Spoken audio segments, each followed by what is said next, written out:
Lumakas ang isa sa seryosong senyales ng bagong yugto ng digmaan sa gitnang silangan.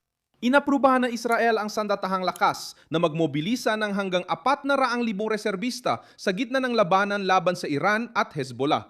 Kapansin-pansin ang datos, ngunit may mahalagang detalye. Sabi ng sandatahang lakas, ang bilang na ito ay pang-emergency na pinakamataas na limitasyon para magkaroon ng kakayahang umangkop depende sa pangangailangan sa labanan. Sentro ng desisyong ito ang pamahalaan ni Benjamin Netanyahu, pinakamataas na liderato ng militar ng Israel at puwersa ng mga reservista na susi sa makina ng digmaan ng Israel.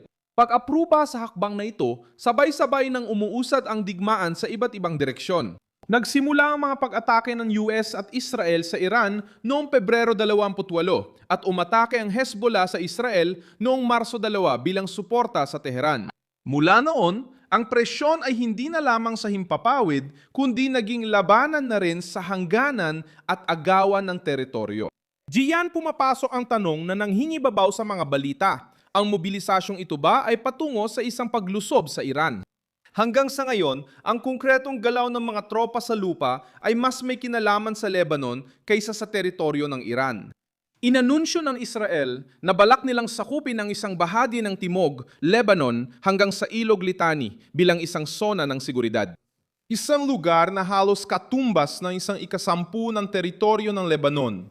Iniulat ng Associated Press na tinatawag na nilang pagsalakay ang operasyong ito.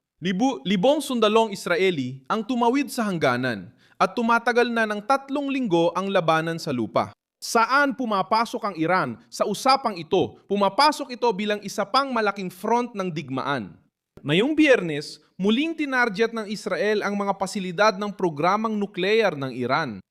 Iniulat ng Associated Press na inatake ang isang complex ng heavy water sa Arak at isang unit ng produksyon ng uranium concentrate na kilala bilang Yellow Cake sa Yazd. Ilang oras matapos magbabala ang Israel na palalawakin at paigtingin nito ang kampanya laban sa Teheran. Ibig sabihin, ang labanan laban sa Iran ay matindi at lalo pang lumalala. Ngunit ito ay sa anyo ng pambobomba, misil at pag-atake sa estratehikong infrastruktura, hindi opisyal na pagpasok ng mga tropa sa lupa.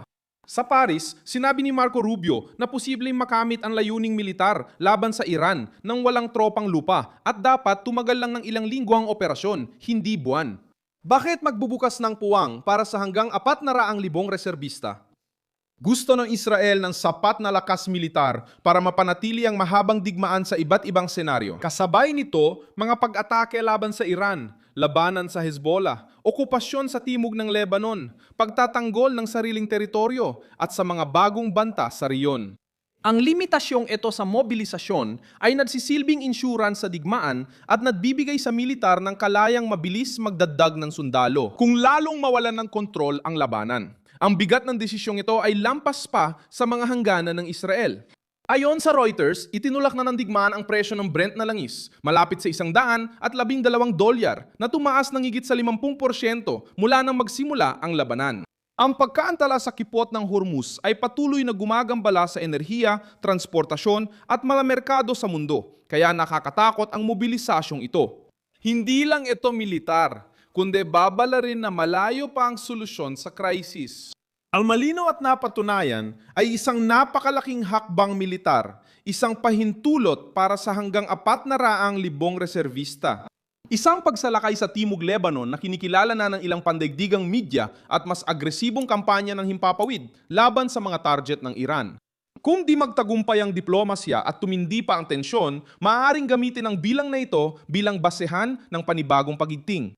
Batay sa nalalaman ngayon, naghahanda ang Israel para sa lahat ng posibleng senaryo.